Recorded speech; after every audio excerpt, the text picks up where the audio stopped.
এখানে দেখতেছি ইউনূস সাহেব বসে দেশে তামসা দেখতেছে। উনি তো তখনই এইগুলির অ্যাকশন নেওয়া উচিত।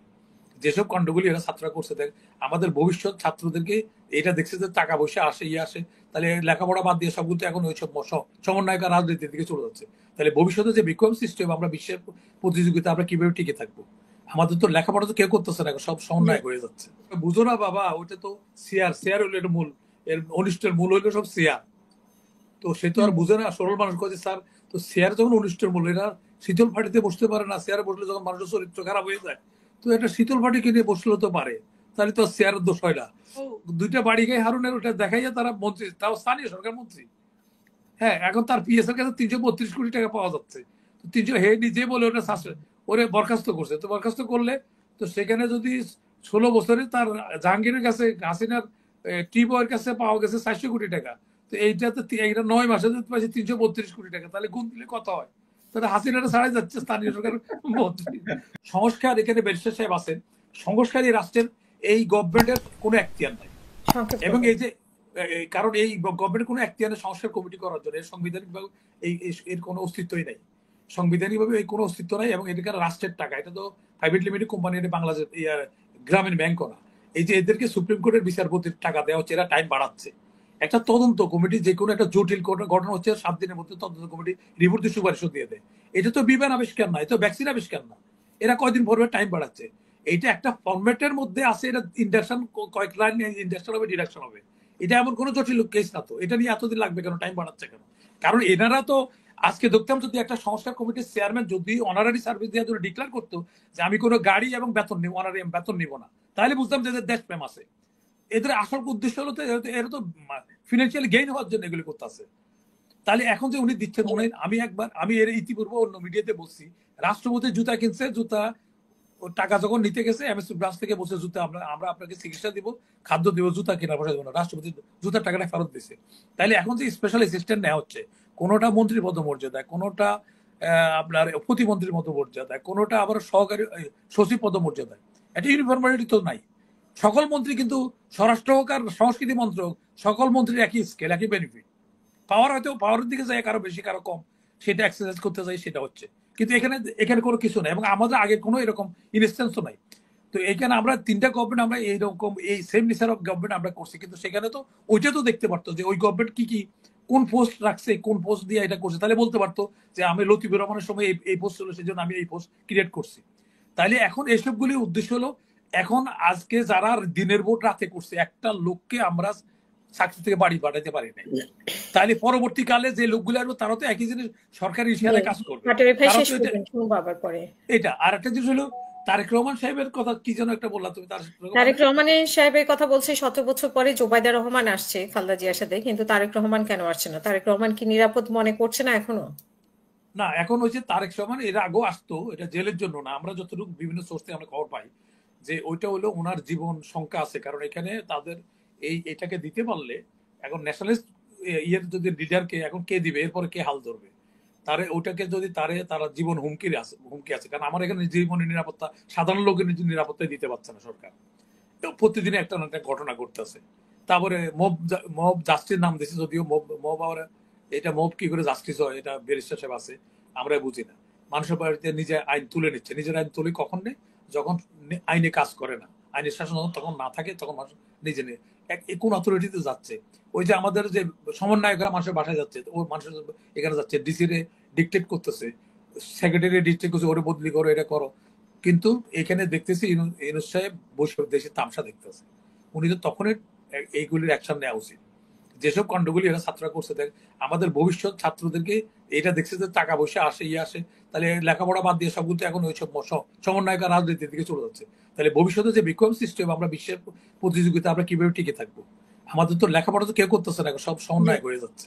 একজন ওই কৃষক, তাকে ভোটের আগে মন্ত্রী, মিনিস্টার, এমপিরা অনেক রকম আশা দেখাইছে। তো তখন মন্ত্রী হলো যে আমার রাজনীতিবিদ বলছে যে যাই কিছু করব আমি জনগণের জন্য করব, আমাকে জনগণের জন্য উৎসর্গ করব আমার পরবর্তী কর্মকাণ্ড। তো উনি এমপি হওয়ার পরে, মন্ত্রী হওয়ার পরে, সে প্রথমে যাইয়া তার বাড়িতে সোনের ঘর ছিল, সেখানে একটা বিরাট বিল্ডিং করে ফেলছে। তো এখন ওই সরল মফিজ টাইপের লোকটা একটু মনের মধ্যে হলো যে উনি তো আমাদের ভোটের আগে আমাদের মূল্য ক্ষমতা আসার আগে কত রকমের আশ্বাস দিল, এখন এইসব লোকগুলি এরকম করে কেন? ক্ষমতা একই লোক, ক্ষমতা গেলে একরকম আচরণ, ক্ষমতার বাইরে থাকলে আর আচরণ। তো স্থানীয় একটা শিক্ষক আছে, সাধারণত কার কাছে যায় এটা সমাধান চাইবে, তো সরল লোকটা যায় স্কুল হেডমাস্টার যায় বলে যে স্যার বলেন তো এরা এই লোকগুলি মন্ত্রী মিনিস্টারের আগে ক্ষমতা আসার আগে এরকম করে, ক্ষমতার পরে এরকম করে কেন? তারপর বলে কি করছে, বলে সে বলছে যে এরপরে আমার কর্মকাণ্ড হবে জনগণের জন্য। এখন নিজের বাড়িতে 3 তলা বিল্ডিং করলো, জনগণের তো কোনো নামগন্ধ নেই। তো তুমি তারে জিজ্ঞাসা করছি, আমি জিজ্ঞাসা করার পরে বললো যে আমি কি জনগণের বাইরে? আমার বাড়িটা যে করছে আমি তো জনগণের বাইরে না। তো আমি তো আমাকে দিয়ে শুরু করছি। এখন তারপরে বলে যে স্যার তোর এরকম করে করে বুঝো না বাবা, ওটা তো শেয়ার, শেয়ার হইলো এটা মূল, এর অনিষ্টের মূল হইলো সব শেয়ার। তো সে তো আর বুঝে না, সরল মানুষ কাছে স্যার তো শেয়ার যখন অনিষ্টের মূল, এরা শীতল ফাটিতে বসতে পারে না, শেয়ারে বসলে যখন মানুষের চরিত্র খারাপ হয়ে যায়, তো একটা শীতল ফাটি কিনে বসলে তো পারে, তাহলে তো শেয়ারের দোষ হয় না। তো এখন আমাদের, আমরা কি বলবো, আমাদের সব শেয়ারের দোষ। এখানে যে বড় বড় লোক আমরা যারা রোল মডেল মনে করি, এখন তারা যাওয়ার পরে দেখি একই আচরণ করতে আছে। আমাদের প্রেস সেক্রেটারি যে বলতেছে এত কিছু করব, আমি ওনারে বলি যে আমাদের আইনমন্ত্রী কাস্টডি, সরকারের কাস্টডিতে আছে, তারে পিটাইতেছে। তো এখন বহির্বিশ্বে একটা লোকের কাস্টডিতে থাকলে সে বাইরে তার যদি অপরাধ করে থাকে, একটা আইনমন্ত্রী ছিল সে, তো তার বিচার আপনি করবেন, দোষী হলে তারা আইনের মাধ্যমে করবে। এখন তারে পিটাইয়া মাথা ফাটাই দিতেছে। এবং যারা পিটিয়েছে তাদের কি কোনো শাস্তি হয়েছে? যারা না, পিটিয়েছে তো তাদের এখন উনি এত উপযুক্ত, অত উপযুক্ত, আমি প্রেস সেক্রেটারি বলবো যে আপনি অন্তত যারা আসামিগুলোর যে থানা পর্যন্ত, কোর্ট পর্যন্ত নেয়, ওটা নিরাপত্তাটা দেন না আপনি। আর তাহলে আপনার বেশি দূরে যাওয়ার দরকার না, পর্যন্ত যাওয়ার দরকার নেই। ঢাকার ট্রাফিক সিস্টেমে আপনি 7 দিন 10 দিনই করে এটা ঠিক করেন না একটু? আপনি এত ক্যাপাবল লোক, এটা 2টা কাম আমি আপনাকে দিলাম, আপনি এটা করেন, তাহলে আমরা আরো কিছুদিন সুপারিশ করবো আপনি আরো কিছুদিন বেশি থাকার জন্য। তাহলে কি বলবেন, কি বলবো এদেরকে, এইসব লোকগুলোর কি বলবো? সে আসছে কোনো ইন্টারভিউতে চাকরি পারে কিছু না, ডক্টর ইউনূস সাহেবের দয়া চাকরি পাইছে, এখন সে থেকে হেদায়ত করতে আছে এটা কোথাও যাবে, ওটা করা। তুমি ভোটে যাইতে তোমার কেটা কইছে? তুমি তুমি আগে ইলেকশন কমিশনের যারা দিনের পর রাতে করছে তাদের বিচার করতে পারছো? তুমি ওদেরকে একটা আইনের হাতে আনতে পারছো? তো ওখানে যে বাড়ির কাছে না যাইয়া পোর্টে চলে যাচ্ছেন, উনি পোর্ট করবেন, উনি চুক্তিতে যাচ্ছেন। তো আপনার চুক্তি করতে কে বলছে? আপনার ক্ষমতা আছে যে আপনাদের সবকিছু আপনি করতেছেন। তারপরে সে হলো সরকারের যে করবে বা সরকারের সেটা সে মুখপাত্র হিসেবে বলবে। সে এখন দেখা যাচ্ছে পলিসি মেকিং সে করতে আছে, মনে হয় যেন সেই তার নির্দেশে সব হচ্ছে। তো এটা তো অতিরিক্ত, এগুলি তো অ্যাক্সেস হয়ে যাচ্ছে, এগুলি তো কোনো প্রয়োজন নাই। আপনার যেটা আমাদের দৈনন্দিন 5 প্রায়োরিটিটা নির্ধারণ করতে হবে সরকারের। এটা 6 মাসের জন্য আসুক, 9 মাসের জন্য, 9 বছরের জন্য, তাদের প্রথম প্রায়োরিটি নির্ধারণ করতে হবে। 100 দিনের প্রোগ্রাম করে মানুষ, তো ওনার 100 দিনের প্রোগ্রামের মধ্যে কি কি অ্যাচিভমেন্ট আছে এটা বলুক না। এখন পর্যন্ত নিরাপত্তার লোকটা কোর্টে যেতে পারছে না, কি আশ্চর্যজনক কথা। তার বডিগার্ড আছে, তাকে ওখানে পিটাচ্ছে, বহির্বিশ্বে যাচ্ছে যে এরা একটা বর্বর জাতি, জাতির কি করছে। তো আপনি সেটা তো ঠিক করতে পারছেন না, না আইন শৃঙ্খলা ঠিক করতে পারছেন। তো এখন আপনি আপনি যে আরো এগুলি বলতেছেন, জাহাজ জাহাজ অনেক কঠিন বিষয়, ওগুলি যাওয়ার দরকার নাই। আপনি এগুলি করে ইলেকশন কমিশন আগে ঠিক করে মানুষকে ডেটটা বলে দেন কবে ইলেকশন করবেন আপনি, আপনি বলে দেন না সেটা। তো আপনি এখনো এটা উজ্জ্বল রাখছেন। আর এই ছেলেরা যে এগুলি বলতেছে যে আমাদের চিলড্রেন পার্টি, তো চিলড্রেন পার্টির তো 2 জন তো এখনো আছে। আর এই চিলড্রেন পার্টির কিসের উপরে ভিত্তি করলো? যে বেটার পাহাড় আইছে সে তো মন্ত্রী হয় নাই।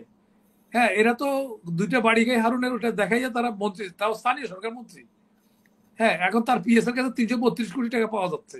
তো 300 হে নিজে বলে ওটা ওরে বরখাস্ত করছে। তো বরখাস্ত করলে তো সেখানে যদি 16 বছরে তার জাহাঙ্গীরের কাছে, হাসিনার টি বয়ের কাছে পাওয়া গেছে 400 কোটি টাকা। তো এইটাতে এইটা 9 মাসে পাইছে 332 কোটি টাকা, তাহলে গুণ দিলে কত হয়? তাহলে হাসিনাটা ছাড়াই যাচ্ছে স্থানীয় সরকার মন্ত্রী। তো এখন এগুলি আমাদের হতভম্ব হওয়া ছাড়া, আমাদের হতভম্ব ছাড়া, এক রাজনীতিবিদ জনগণের কাছে কমিটমেন্ট করছে, এনারা কমিট করছে সুষ্ঠু ইলেকশন দিবে। তো একজন কমিটমেন্ট করছে যে গেলে, তো লোকজন ধরছে, বলছে যে আমার এদের বাড়ির পাশে একটা কবরস্থান নাই, কবরস্থানের ওয়ালটা পড়ে গেছে, এটা করে দিবে। তো সেই রাজনীতিবিদ কমিটমেন্ট করছে যে না তোমার ওয়ালটা করে দিব। ইলেকশন হওয়ার পরে 9 মাস চলে যাচ্ছে, কিন্তু ওয়ালটা তৈরি করে না। তো লোকজন ধরছে যাইয়া যে ভাই আপনি তো কমিটমেন্ট করছেন কবরস্থানের ওয়ালটা করে দিবেন, তো আপনি এখন এখন তো এটার ব্যাপারে আমরা নামগন্ধ নাই, আপনি ভুলে গেছেন গা? না ভুলি নাই, ওই তোমরা কি কবরস্থানে যাইতে চাও? কয় না, তো কবরবাসীরা কি আসতে চায় দুনিয়াতে, আসতে পারবে? কয় না। তাহলে বৃথা কেন আমি পয়সা খরচ করব? তোমরা কবরে যাইতে চাও না, আর কবরবাসী এখানে আসতে পারবে না, তো ওয়াল করার দরকারটা কি? পয়সা অপচয় করা। কিন্তু ভোটের আগে কইছে যে, ভোটের আগে বলছে যে ওয়াল করে দিবে, কিন্তু এখন ভোট পাওয়ার পরে বলে যে ওয়াল করে কবরবাসী এখানে আসতে পারবে না, আবার তোমরা কবরে যাইতে চাও না, মরতে চাও না, তাহলে অপচয় করার দরকারটা কি? তো এখন আমাদের শ্রমিক সাহেবদের কত রকম যুক্তি দাঁড় করাবে, তখন বলবে যে কবরে তো আমরা যাইতে চান না, বলার কি দরকার, আমরা আরো অন্য কাজ করি। তো যেখানে ওই সব ডেভেলপমেন্ট কাজের মধ্যে মাল পানি আছে, বুঝছেন, ওইগুলির মধ্যে হুম। ইন্টারেস্ট বেশি এদের। ইলেকশনের মধ্যে ইলেকশন কমিশন ইভিএম মেশিন কিনছে, একটা কাজ করে না। হ্যাঁ, এক একটা 5 লাখ 7 লাখ টাকা, এটা এটা একটা কম্পিউটার এত টাকা লাগলো যে এটা ইনকোয়ারি কমিটি করতে পারে, সেটা কিন্তু করতেছে না।